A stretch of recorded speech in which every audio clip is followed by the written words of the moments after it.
Alors cette semaine, on a choisi de faire la une sur l'affaire Dieudonné Soral.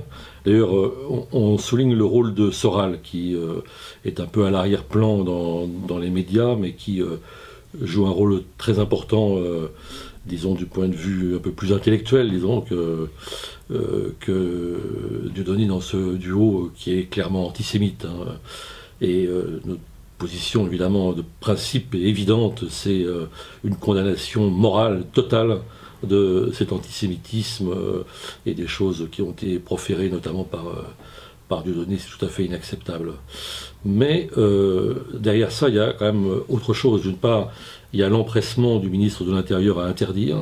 Il y a les alliés du ministre de l'Intérieur qui sont un petit peu gênants, parce que quand on voit qu'un personnage comme Arnaud Klarsfeld se précipite pour appeler à des manifestations, c'est-à-dire en fait pour essayer de créer aux portes des salles de spectacle les menaces sur le trouble à l'ordre public qui est nécessaire aux tribunaux pour interdire le spectacle, on a le droit d'être un petit peu gêné. Les bases légales, c'est un trouble à l'ordre public, et l'ordre public ne peut être troublé que si des gens manifestent pour dire on n'en peut plus.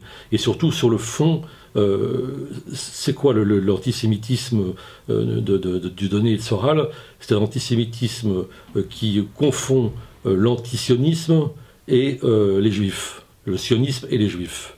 Et cette confusion, symétriquement, elle est absolument développée par ceux qui applaudissent les bombes sur Gaza et qui traitent d'antisémites tous ceux qui combattent contre la colonisation des territoires palestiniens. C'est-à-dire qu'il y a une sorte de jeu entre les uns et les autres, et je pense que des gens comme Arnaud Klarsfeld et quelques autres sont les plus mal placés, vraiment, et les moins légitimes pour mener le combat contre Dieudonné. On voudrait alimenter, au contraire, le petit commerce détestable de Dieudonné et de Soral, qu'on ne s'y prendrait pas mieux.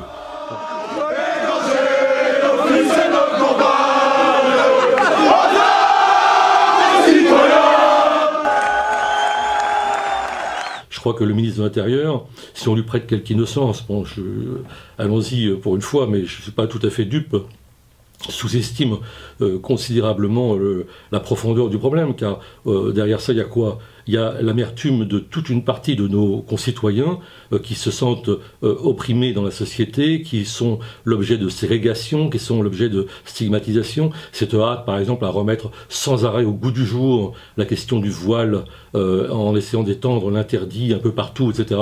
C'est une stigmatisation, une humiliation.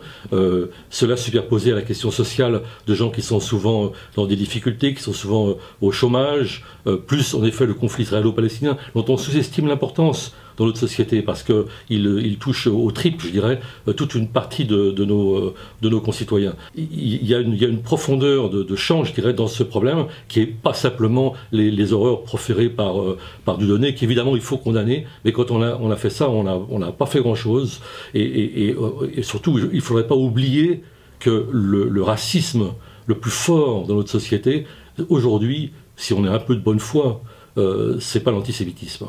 C'est ce qu'on appelle l'islamophobie, et disons même un racisme anti-arabe assez répandu, donc, ou anti-Rome aussi, enfin anti-immigrés, etc. C'est ça qui se retrouve au quotidien dans notre société, sur les questions de logement, sur les questions d'emploi, à chaque coin de rue, avec des campagnes qui sont en érigeant la laïcité en religion d'État, etc., etc. C'est ça. Et donc on peut comprendre qu'une partie de la population vive avec amertume cette affaire de Dieudonné, non pas parce qu'elle défend Dieudonné dans les horreurs qu'il profère, mais parce qu'on voit bien quand même qu'il y a une sorte de jubilation, disons, de la part du ministre de l'Intérieur, de l'État, d'un certain nombre d'organisations à interdire, à stigmatiser une fois de plus, et on est dans un conflit qui est beaucoup plus profond que on le croirait si on se limitait simplement à juger la parole de Dieudonné.